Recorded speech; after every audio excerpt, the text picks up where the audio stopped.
Please ದಯವಿಟ್ಟು ನನ್ನನ್ನು ಅರ್ಥ ಮಾಡ್ಕೊಳ್ಳಿ. ನನಗೆ ಈ ವಿಷಯದಲ್ಲಿ ಫೋರ್ಸ್ ಮಾಡ್ಬಿಟ್ಟು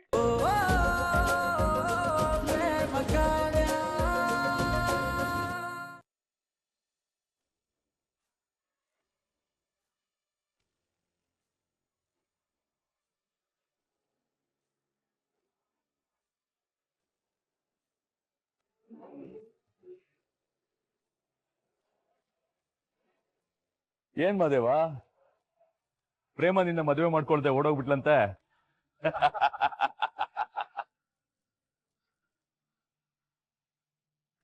ನಿನ್ ತಂಗಿನ ನಮ್ ಗರ್ಡನ್ ಕೊಡು, ನನ್ ತಂಗಿನ ನಿನಗ್ ಕೊಟ್ಟು ಮದ್ವೆ ಮಾಡ್ತೀನಿ ಅಂತ ಒಳ್ಳೆ ಆಫರ್ ಕೊಟ್ಟಿದ್ದೆ.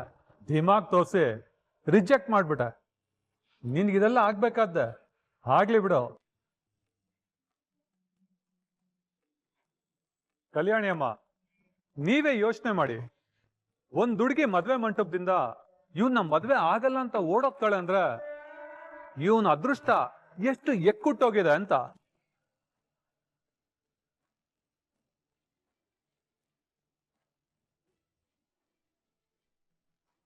ಇನ್ನು ಕಾಲ ಮಿಂಚಿಲ್ಲ, ಅದೇ ಆಫರ್ನ ವಾಪಸ್ ಕೊಡ್ತಾ ಇದ್ದೀನಿ. ನಮ್ ಗರ್ಡನ್ಗೆ ನಿಮ್ ಹುಡ್ಗಿನ ಕೊಟ್ಟು ಮದ್ವೆ ಮಾಡ್ಕೊಡಿ, ನನ್ ತಂಗಿನ ನಿಮ್ ಹುಡ್ಗನ್ಗೆ ಇದೇ ಮಂಟಪದಲ್ಲಿ ಮದ್ವೆ ಮಾಡ್ಕೊಡ್ತೀವಿ. ಹೇಯ್, ನಾನ್ ಸತ್ರು ಕೂಡ ನೀನ್ ಅನ್ಕೊಂಡಿದ್ದಾಗಲ್ಲ ಕಣ. ನಮ್ಮ ಮದ್ವೆ ಮನೇಲಿ ನಿಮ್ಗೇನ್ರಲ್ಲ ಕೆಲ್ಸ? ಬೇಡ ಕಣ. ಬದುಕಕ್ ಆಸೆ ಇದ್ರೆ ಈಗ್ಲೇ ಇಲ್ಲಿಂದ ಹೋಯ್ತಾ ಇರಿ, ಇಲ್ಲ ಅಂದ್ರೆ ಇಬ್ರು ಅಡ್ಡಡ್ಡ ಕತ್ತರಿಸಿ ಇಲ್ಲ ಮೂಟೆ ಬರ್ತೀನಿ.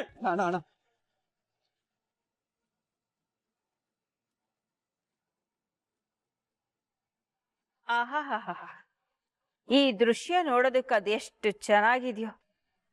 ಇವನ್ ಹೀಗೆ ಆವೇಶ ಮಾಡ್ಕೋಬೇಕು, ಆವೇಶದಲ್ಲಿ ಏನಾದ್ರೂ ಎಡವಟ್ ಮಾಡ್ಕೋಬೇಕು. ಪೊಲೀಸ್ ಅವ್ರು ಬಂದು ಇವನ್ ಕೈಗೆ ಬೇಡಿ ಹಾಕಿ ಊರ್ ಜನದ ಮುಂದೆ ಜೈಲಿಗೆ ಕರ್ಕೊಂಡು ಹೋಗ್ಬೇಕು. ಅದನ್ನ ನಾನು ಕಣ್ತುಂಬ ನೋಡಿ ಖುಷಿ ಪಡ್ಬೇಕು. ಏಯ್, ನಮ್ಮನ್ನೇ ಕತ್ತರಿಸ್ತೀನಿ ಅಂತೇನೋ? ನೀನು ಗುಂಡಿಗೆ ಇದ್ರ ಬಾರೋ. ನನ್ ಕೈಲಿ ಸಾಯಕ್ಕೆ ಬಂದಿದ್ಯಾ ಕಣ ನೀನು.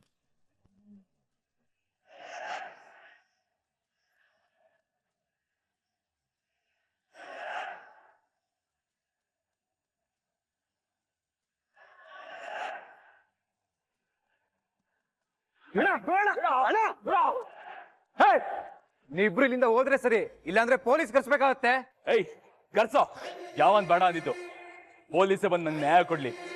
ಈ ಮಾದೇವ ತಾನೆ ನನ್ನ ಕೈನ ಕತ್ತರಿಸಿದ್ದು, ತಪ್ಪು ನಿಮ್ದೇ.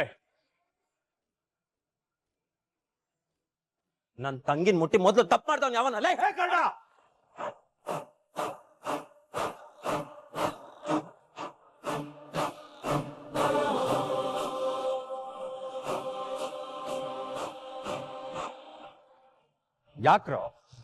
ಯಾಕ್ರೋ ನಮ್ ಕುಟುಂಬದ ವಿಷಯದಲ್ಲಿ ಅನಾವಶ್ಯಕವಾಗಿ ತಲೆ ಹಾಕ್ತಿದ್ದೀರಾ? ನೋಡಿ, ಒಳ್ಳೆ ಮಾತಲ್ಲಿ ಹೇಳ್ತಾ ಇದ್ದೀನಿ, ಇಲ್ಲಿಂದ ಆಚೆ ಹೋಗ್ಬಿಡಿ, ಇಲ್ಲ ಅಂದ್ರೆ ಇಲ್ಲಿ ನಡೆಯೋದೇ ಬೇರೆ. ಓಹೋ ಭಾವ, ಈ ದೊಡ್ಡ ಮನುಷ್ಯರಿಗೆ ಆವೇಶ ಬೇರೆ ಬಂದ್ಬಿಡ್ತು ರೀ. ಸ್ವಾಮಿ, ಅವತ್ ನಾವಿಬ್ರು ಗಿಣಿಗ್ ಹೇಳ್ದಂಗೆ ಹೇಳಿದ್ವಿ, ನಿಮ್ ಮಗಳನ್ನ ಈ ಮಾದೇವನ್ ಕೊಡ್ಬೇಡಿ ಅಂತ. ನೀವು ನಮ್ಮ ಮಾತಲ್ಲಿ ಕೇಳ್ತೀರಾ?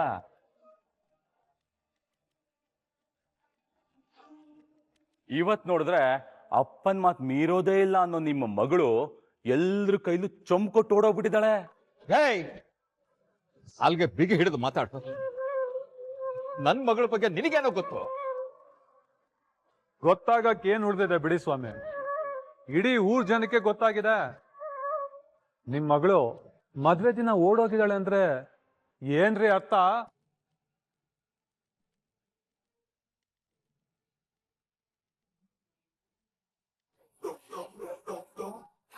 ಅವಳು ಯಾವನ್ನೋ ಲವ್ ಮಾಡಿದ್ಲು, ಇವತ್ತು ಅವನ ಜೊತೆ ಓಡೋಗಿದ್ದಾಳೆ ಅಂತ ಅರ್ಥ.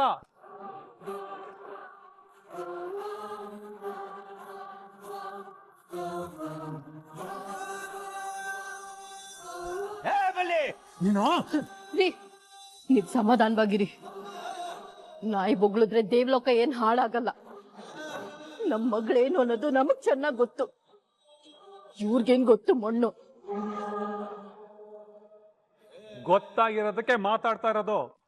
ಇವತ್ತು ಮದ್ವೆ ಮಂಟಪದಿಂದ ಓಡೋಗಿರೋದು ನಮ್ಮನೆ ಹೆಣ್ಮಗಳಲ್ಲ, ನಿಮ್ಮನೆ ಹೆಣ್ಮಗಳು.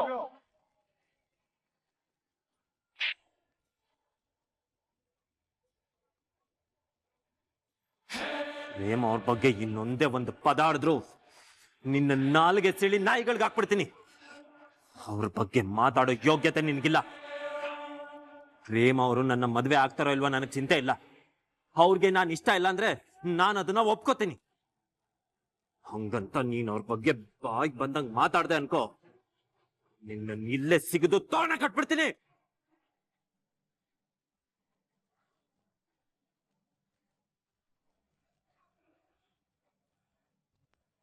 ಏಯ್ ಮಾದೇವ, ಇದು 4ನೇ ಸಲ ಕಣೋ ನಿನ್ ಮದ್ವೆ ನಿಲ್ತಿರೋದು. ಬರೀ 4 ಸಲ ಅಲ್ಲ, 40 ಸಲ ನಿನ್ ಮದ್ವೆ ಫಿಕ್ಸ್ ಆದ್ರೂ ಅದನ್ನ ನಿಲ್ಸೋದ್ ನಾವೇನೆ.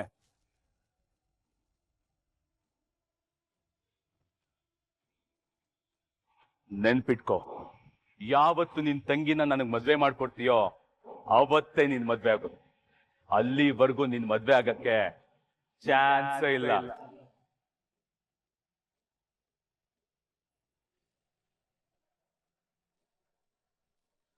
ಯಾಕಪ್ಪ ಇಷ್ಟೊಂದು ದ್ವೇಷ ಇಟ್ಕೊಂಡಿದ್ದೀರಾ?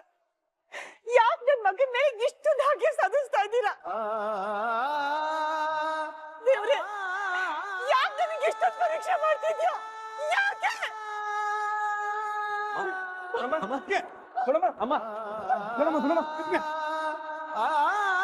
ಅಕ್ಕ,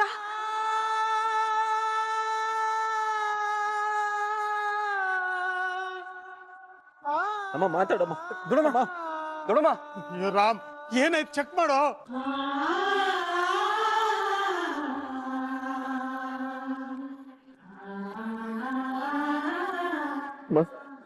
ಅಮ್ಮ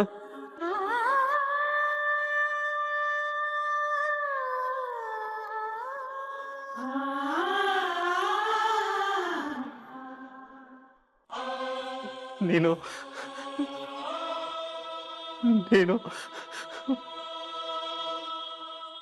ಮಾದೇವನ ಮದ್ವೆ ಆಗ್ಬೇಕಮ್ಮ.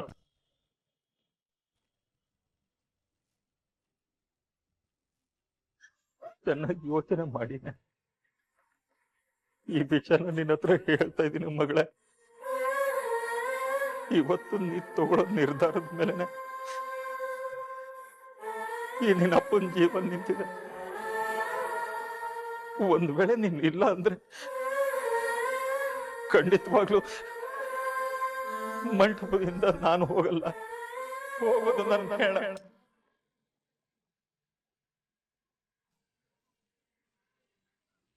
ಕಾವ್ಯ, ಅಪ್ಪ ಏನೀಗ ಮಾತಾಡ್ತಿದ್ದಾರೆ ಅಂತ ತಪ್ಪು ತಿಳ್ಕೊಂಡ್ಬಿಡ್ವೆ. ಅವ್ರಿಗೆ ಬೇರೆ ದಾರಿ ಇಲ್ದೆ ಈ ನಿರ್ಧಾರಕ್ಕೆ ಬಂದಿದ್ದಾರೆ. ಮಗಳೇ, ಕೊಟ್ಟ ಮಾತನ್ನ ಉಳಿಸ್ಕೊಳ್ಳೋದು ತುಂಬಾ ಮುಖ್ಯ ನಮ್ಮ. ಇಲ್ಲಾಂದ್ರೆ ಬದುಕೋದ್ರಲ್ಲಿ ಅರ್ಥನೇ ಇರಲ್ಲ. ನಾನು ನಿನ್ನನ್ನ ನಮ್ಮ ಕುಲದೇವತೆ ಅಂತ ಭಾವಿಸ್ಕೊಂಡು ಕೈ ಮುಗಿದು ಕೇಳ್ಕೊತಾ ಇದ್ದೀನಿ. ದಯವಿಟ್ಟು ಇದೊಂದು ಬೇಡಿಕೆನ ಈಡೇರ್ಸಮ್ಮ. ಏನಪ್ಪ ಇದಲ್ಲ? ಯಾಕೆ ಹೀಗ್ ಮಾತಾಡ್ತಾ ಇದ್ದೀರಿ? ನೀವೇ ಹೀಗ್ ಮಾತಾಡಿದ್ರೆ ಹೇಗಪ್ಪ? ಅಕ್ಕ ಮಾಡಿರೋ ತಪ್ಪಿಗೆ ನನಗೆ ಯಾಕಪ್ಪ ಶಿಕ್ಷೆ ಕೊಡ್ತಿದ್ದೀರಿ? ನಾನೇನ್ ತಪ್ಪು ಮಾಡ್ದೆ?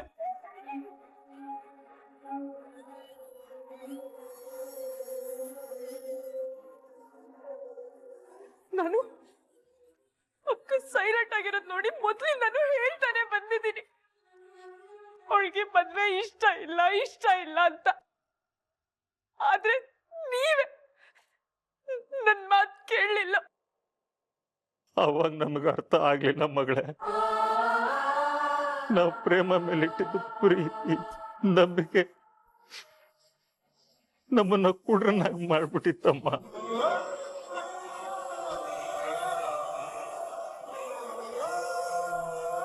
ಅವಳು ಯಾವತ್ತೂ ನನ್ನ ಮಾತನ್ನ ಮೀರಿದೋಳಲ್ಲ. ಆದ್ರೆ ಇವತ್ತಿಂತ ಮೋಸ ಮಾಡ್ತಾಳೆ ಅಂತ ನನ್ ಮನ್ಸಲ್ಲೂ ಎಣ್ಸಿರ್ಲಿಲ್ಲಮ್ಮ.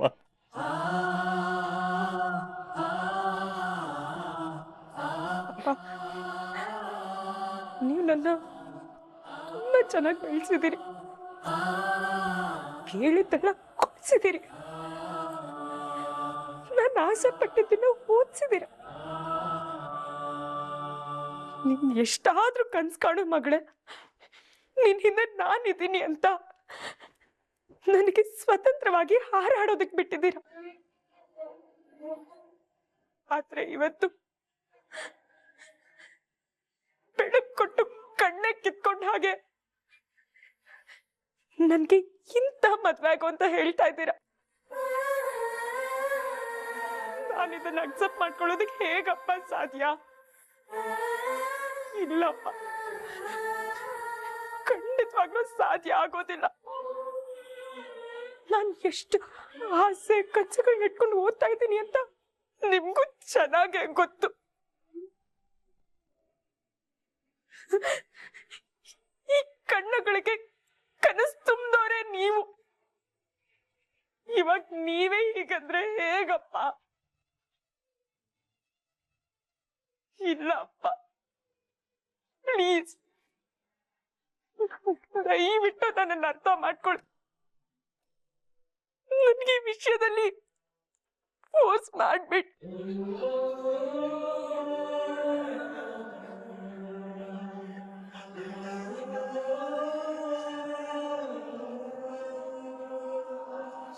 ಕಾವ್ಯ ಕಾವ್ಯ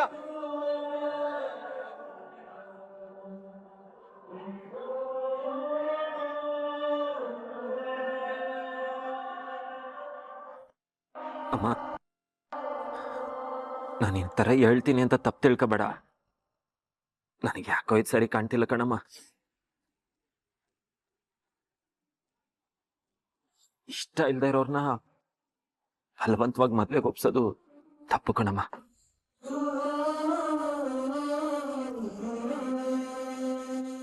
ನನಗೆ ಈ ತರ ಎಲ್ಲ ಮದ್ವೆ ಆಗೋದು ಇಷ್ಟ ಇಲ್ಲ. ಬೇಡ ಕಣಮ್ಮ.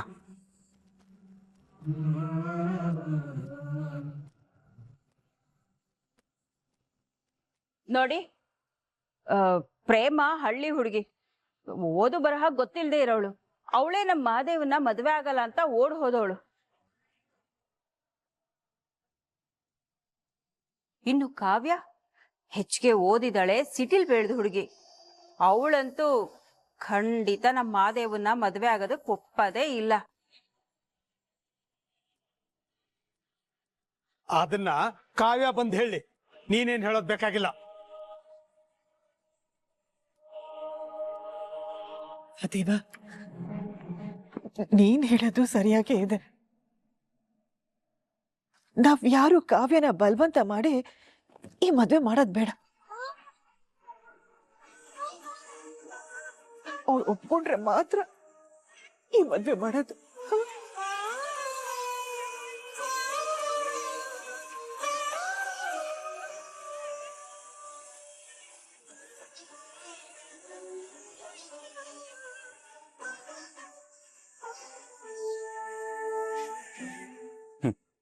ಅವಳು ಒಪ್ಕೊಂಡಂಗೆ ಈ ಜನ್ಮದಲ್ಲಿ ಈ ಮಹದೇವಂಗೆ ಮದುವೆ ಆದಂಗೆ.